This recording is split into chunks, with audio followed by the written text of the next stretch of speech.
Hey guys, what we're going to do today is a little deal called Drive Around Marks, and we have different stations set up in the field today.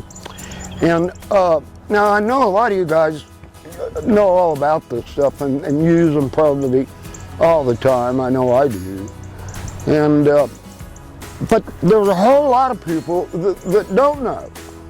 And so that's what I'm trying to get across today, to give them an idea of how this thing works. Now, we're going to do them all as single retrieves first, and then eventually a double, and then eventually a triple. But when we get started, what we do is we want to just do single retrieves, and we want to make sure they're real successful. And I got my partner back there, Randy. He's going to run the dog. And also, coupled with this, he's going to do some obedience before he runs the dog. So he's going to come up, stop and sit, take a step, stop and sit, take a step, stop and sit. Boring stuff that needs to be done.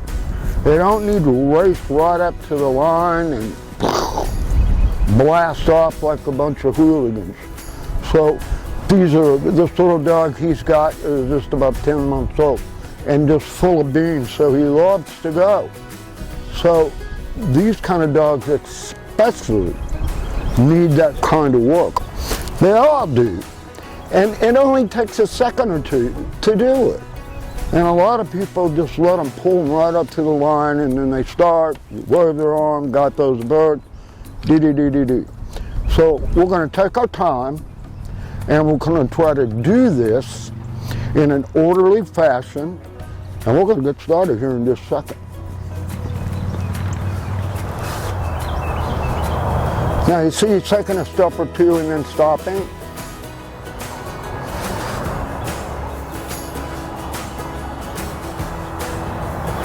There you go, good.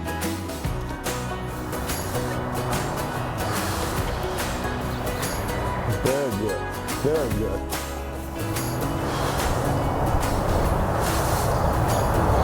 Very good. Now he's there and he's ready to go. So what we're going to do is I'm going to throw a bird when he waves at me, and it's going to take a second. There we go.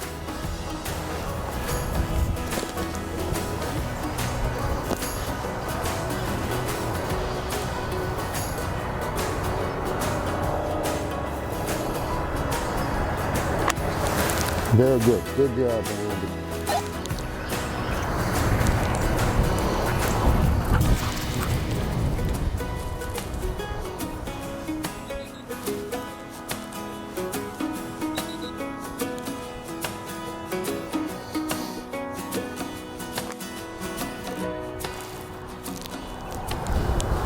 Now what he's going to do is he's going to back up and do this again on the second mark.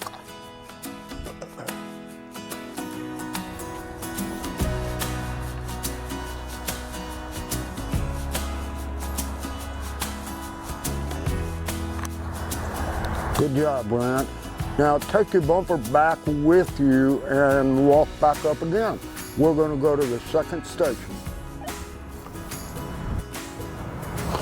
You know, on this second bird, it's a little longer, so it's probably, I don't know, 250 yards. So it's a pretty good long shot.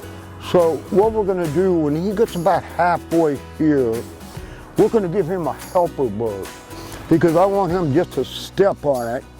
I don't want him to just come run at the target here. So let's try it and see what happens.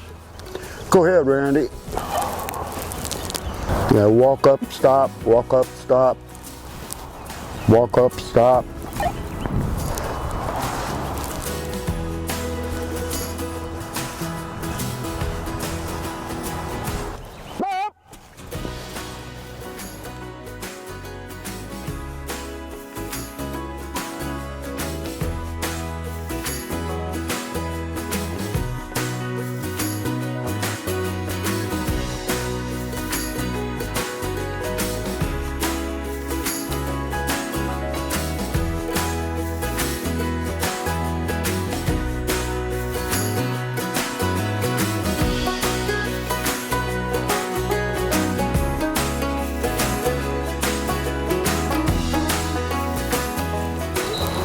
sometimes when you get your marks a little longer and you start longer marks with puppies, and again you're way out here, they see this target and they want to come to it.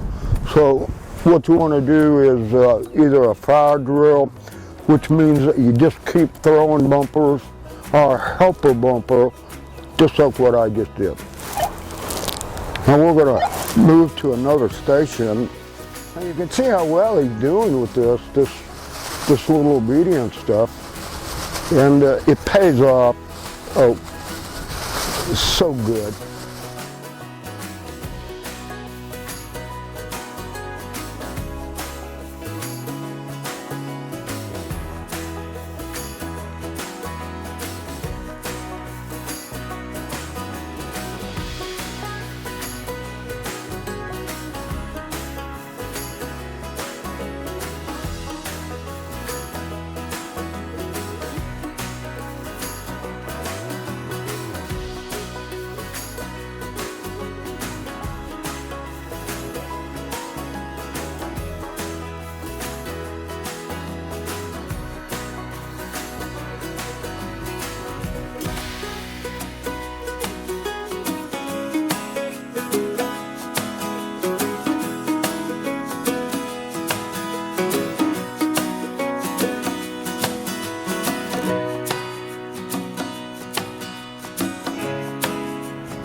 Beautiful job.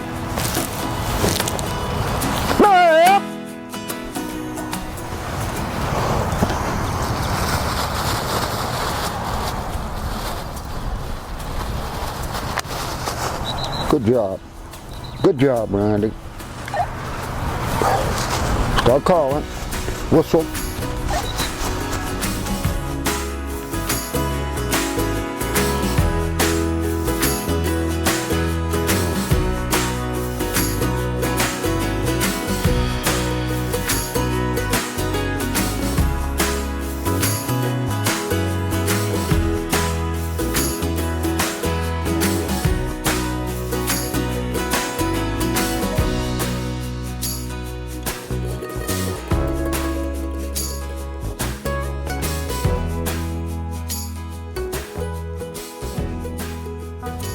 Now, when it gets hot like this, it's already warming up. It's probably 75, maybe even warmer.